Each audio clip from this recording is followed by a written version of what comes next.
Hello, so when I left the house today, it wasn't sunny. So I was like, I don't need to put sun cream on because sun cream is doesn't feel good being covered in grease all day. Then of course the sun came out and I've got about a half an hour wait in this car while Lena gets a filling. Thoughts and prayers. So I am going to try and protect my arm from burning by putting this pillow over the top of it, even though it looks absolutely insane. So Lena just got back in the car and I have literally just realised that I could have just sat in the passenger seat rather than sat in this car cooking with a pillow over me for half an hour. I do not feel very smart right now, but you know what? That's okay. It's fine. This is a judgment-free zone, is it not? So I have a video without a conclusion today. I have a question, but I don't really feel like I have a nice, neat way to wrap it all up. But it's just been something I've been thinking about recently.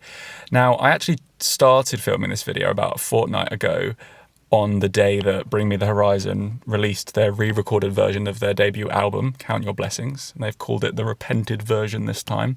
And on that day, the idea was that I filmed my intro and I was going to go into central London because Lena and I were dog sitting for a friend in London on that day. And I was going to go into central London and buy a physical copy. And then whilst I had the physical copy in my hand, I was going to talk about what I'm about to talk to you about. But for some reason, they are not publishing physical copies of it for a couple of months, even though it's officially out on streaming. I don't know what that's all about. Maybe there's some new quirk to the music industry that I'm not familiar with, but I did film some B-roll of me looking for it in the shops, and then the wind sort of was taken out of my sails. Is that the right term? When they didn't have it, and I thought, oh, fuck this, I'll just film this video another time. So that's what I'm doing now. Okay, how do I put this? When I was younger, I really loved heavy music, like proper heavy metal music. The specific subgenre of it that I was into was metalcore or deathcore, which, side note, now that loads of fashion trends exist that are, I don't know, cottagecore, for example, the first time I heard that used was with deathcore, you know? So I'm like, are these fashion trends just copying heavy music? Or did heavy music copy the fashion trends? If somebody knows, I'd love to know. I mean, I should probably just Google it, but I'm not going to. So yeah, as a teenager, I was really into this extreme heavy music. Just to give you like a gauge of the year that it was, I was into this stuff around 13, 14 years old, and that would have been around like 2007, 2008 kind of time. And I liked it all the way through my teenage years, but in adulthood, I just sort of naturally stopped listening to it. I guess it just wasn't scratching the itch anymore. But upon the release of this re-recorded version of Count Your Blessings, I have dabbled a bit more, again, into some of these sort of deathcore classics. I'll put some of those album covers on the screen, just in case you're curious which ones I listen to.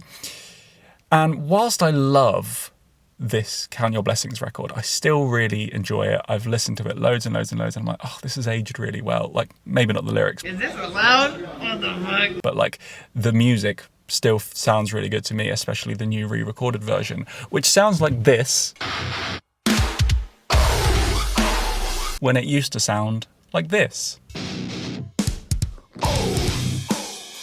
Bear with me, I am absolutely cooking in this car. I've got to open the windows a bit more. I think it might add a bit of a breeze to the microphone, but I can't take it, man. It's too hot. I'm cooking. Yeah, so the Count Your Blessings album, I really like still. But a lot of the deathcore classics, a lot of the metalcore classics, I just don't do anything for me.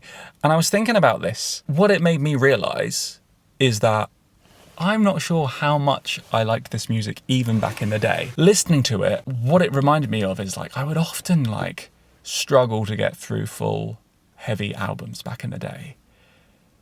And I'm like, it's weird when there's something that you're not actually honest with yourself about at the time, right? And then sort of, I guess this is an issue that like later in life I'm realizing about my earlier self.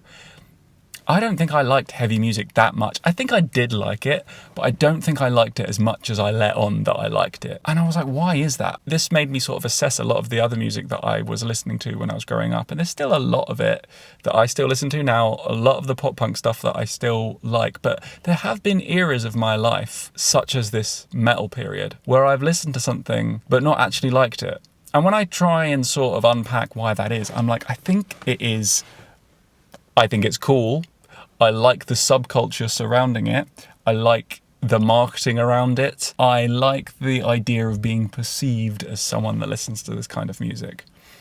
And maybe there are people that are cleverer than me that have already done deep dives on this sort of psychological phenomena, or however you might describe it. But it's something that has only started occurring to me in recent years, that this is a thing that I've historically done. In my early 20s, I really got into sort of like emo music. I know that there are all sorts of different subgenres and people have different opinions about what constitutes something being emo.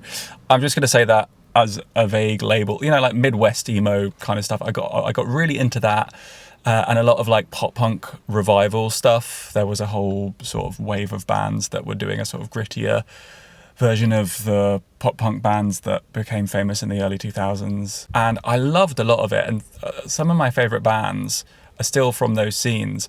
But I also listened to a lot of bands that I didn't really like because I liked being part of that scene. Do you know what I mean? One of the bands that I adored at the time, or thought I adored, was a band called Man Overboard. But I stopped listening to them for years and years and years. And as I've returned to them in my early 30s recently, I'm like, the only album that they put out that I would still rinse back to front now is their first album, and everything else is a bit like so like, why was I so obsessed with this band, or presenting like I was obsessed with this band? And I think it's just because I was like, you might not have heard of the band Man Overboard, but they were the people behind the Defend pop punk merchandise that was really famous, probably more famous than the band itself.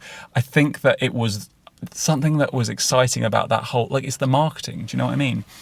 So it's happened to me multiple times in my life, and I think now that I'm in my 30s and I'm more secure with who I am as a person, I don't really feel this need to be part of like subcultures or present as somebody that listens to a certain type of music.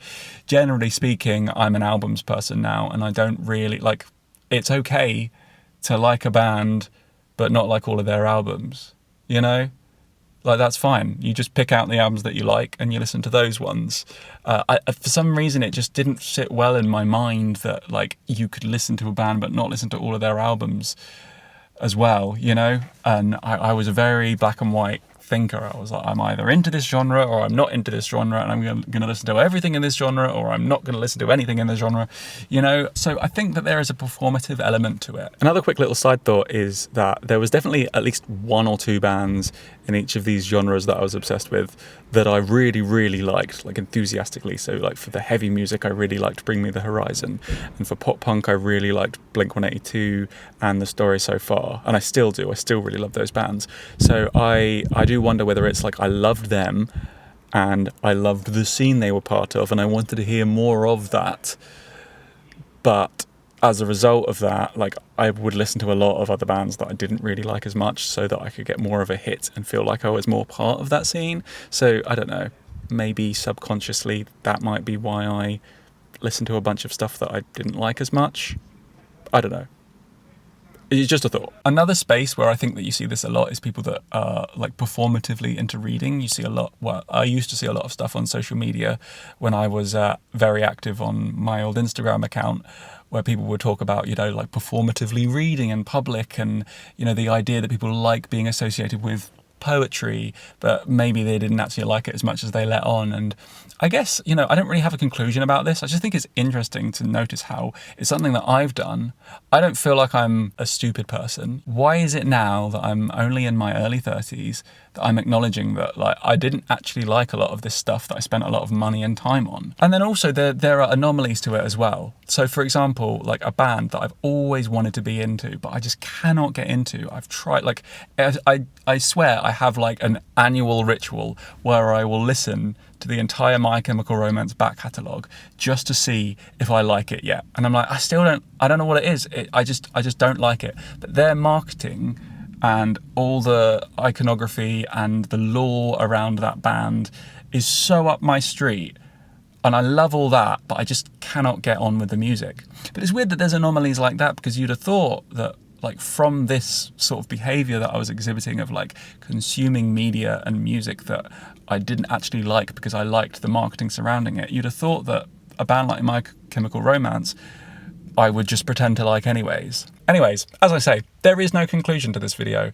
It's just a question, and the question is, what was all that about? I'm curious if you have had a similar thing happen in your life and that you've had a realization later on in life that actually, I didn't really like that thing, but my friends liked it or something. That's another part to this. Maybe I should have said this earlier, but like I wasn't into these things because my friends were. I found a lot of this stuff by myself, like the emo music in my 20s. Definitely didn't know that many people that were listening to that. Yeah, brains are weird. And I am cooking in this car, so I am gonna stop filming now and turn the AC on because it's a heat wave, baby. Okay, right, that's all I have to say. Thanks for listening to me ramble for over 20 minutes. Goodbye.